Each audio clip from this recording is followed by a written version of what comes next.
Okay, class 10. Now today we are going to solve multiple choice questions from areas related to circles. So these are the important questions for 2021 MCQ questions. Now in question number 1, the question is, if the sum of the areas of two circles with radii r1 and r2 is equals to the area of circle of radius r, then now what is the value of r?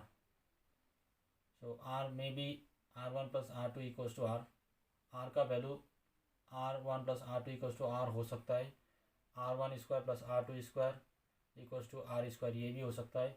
और ये चारों में से कौन सा सही है? तो पहले हमको करना है क्वेश्चन नंबर 1 का solution. Question number 1 solution.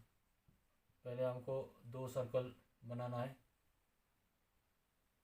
Now ये सर्कल का रेडियस r1 है एंड दूसरा सर्कल इज, ये सर्कल का रेडियस r2 है।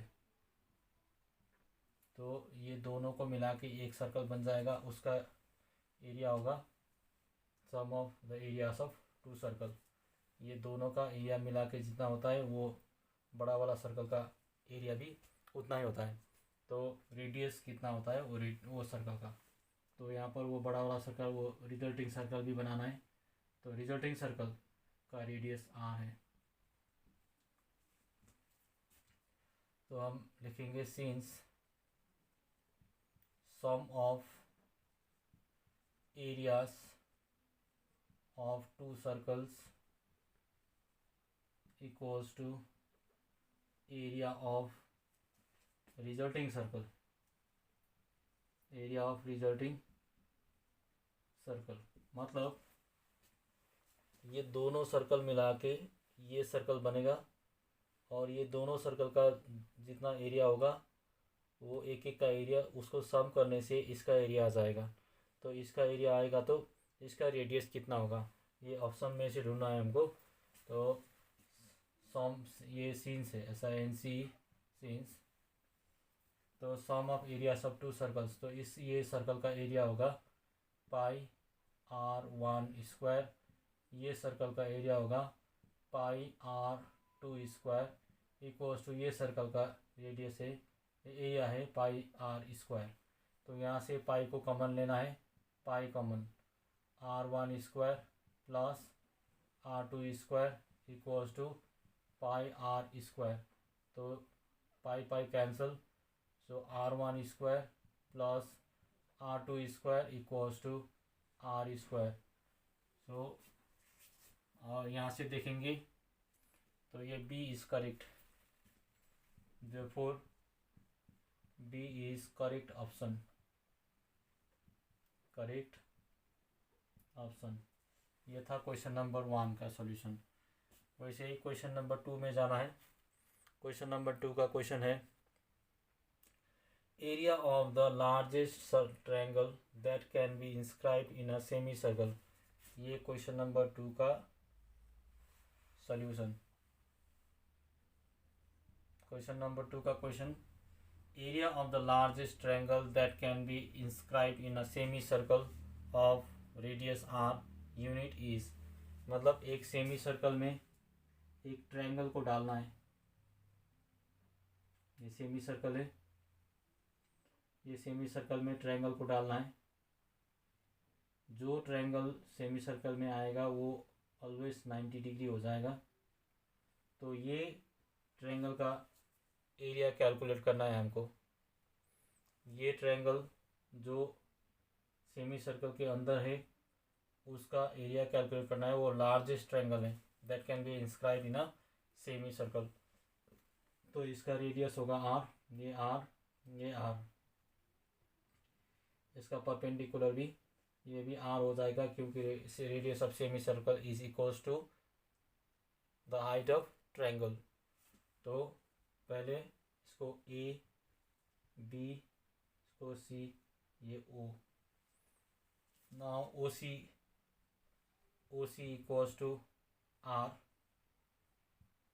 AB equals to R plus R is two R।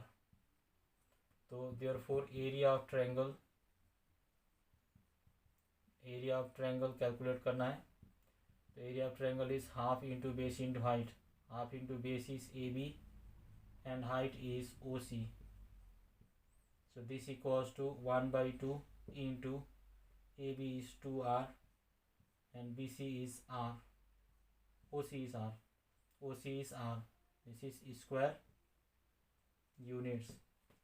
So यहाँ से हम 2 को कैंसिल कर सकते हैं, तो R into R is R square units. तो R स्क्वायर यहाँ पर कहाँ है, ए में है। सो therefore A is correct option. A is correct option। ये था क्वेश्चन नंबर 2 का सॉल्यूशन। अब जाएंगे क्वेश्चन नंबर 3 में। क्वेश्चन नंबर 3 का क्वेश्चन है the area of the circle that can be inscribed in a square of side 6 centimetre. मतलब ये नंबर 3 का solution. The area of circle that can be inscribed in a square, मतलब एक square है, square के अंदर circle है। ये सर्कल स्क्वायर के अंदर, मतलब inside the circle there is, inside the square there is a circle।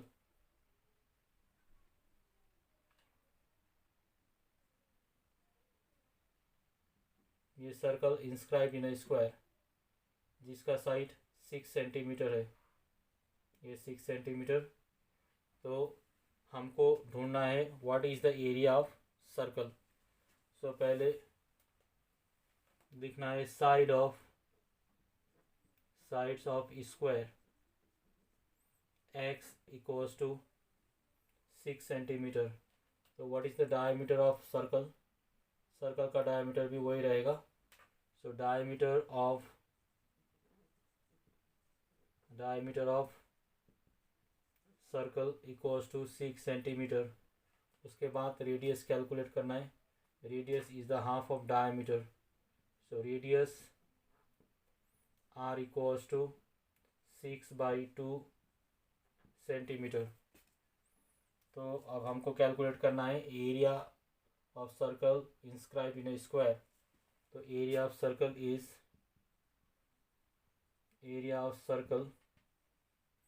Is pi r square.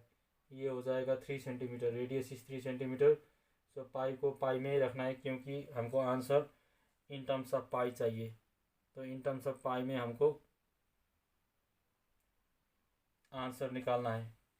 तो ये पाई रहेगा। सो 3, ये 3 square, this is centimetre square. So pi into 3 centimetre square. तो ये हो जाएगा 9 पाई सेंटीमीटर स्क्वायर। सो 9 पाई डी में है, ये 9 पाई है। So therefore D is correct option. D is correct option. ये था क्वेश्चन नंबर 3। वैसे ही हम क्वेश्चन नंबर 4 में जाएंगे। क्वेश्चन नंबर 4 का सॉल्यूशन रहेगा the area of sector of angle P। मतलब यहाँ पर थीटा दिया हुआ है, theta equals to P of a circle of radius R। मतलब यहाँ पर रेडियस भी है, radius is R। we know that the area of sector is, we know that the area of sector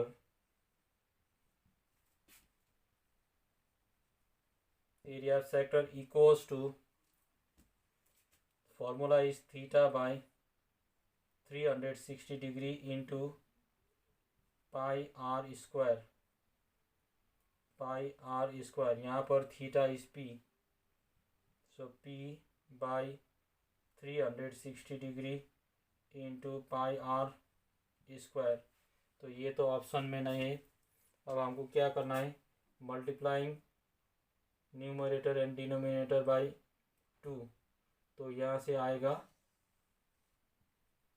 multiplying numerator and denominator by 2, तो बनेगा area of sector equals to, ये तो P रहेगा, अगर 2 से मल्टीप्लाई करेंगे डिनोमिनेटर को तो ये 720 हो जाएगा, इंटू यहाँ पर मल्टीप्लाई करेंगे तो ये 2πr² हो जाएगा, तो 2πr²। So this is the correct option, D is correct option, therefore D is correct option. तो ये था क्वेश्चन नंबर 4 का सल्यूशन। ओके, यहाँ से मतलब ये हमने इम्पॉर्टेंट क्वेश्चन सेलेक्ट किया है, तो यहीं से आएगा 1 मार्क्स वाला MCQ area related to circle से। Okay, thank you, this much for today.